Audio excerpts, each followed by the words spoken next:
On voting rights, what's the president's view on the early bipartisan talks around rewriting, reforming the Electoral Count Act? It doesn't go nearly as far as he'd wanted on voting rights, but there is perhaps new urgency given the former president's comments at that rally and in the statement where he appeared to admit to this scheme to overturn the election results of 2020. Sure. Well, let me speak to that first, and then I'll come around to the Electoral Count Act.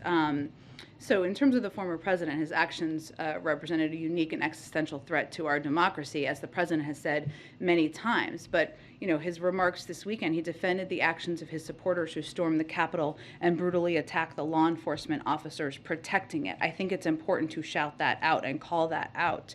He even attacked his own vice president for not, in his words, having overturned the election. And it's just a reminder of how unfit he is for office. And it's telling that even some of his closest allies have rejected those remarks as inappropriate in the days since.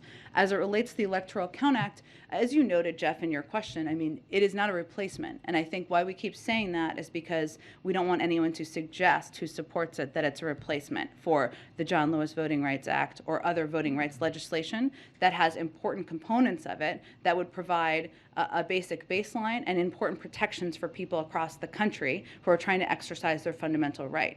We've been open to and a part of conversations about the Electoral Count Act. We've never been opposed to it. We just don't want it to be a replacement for it.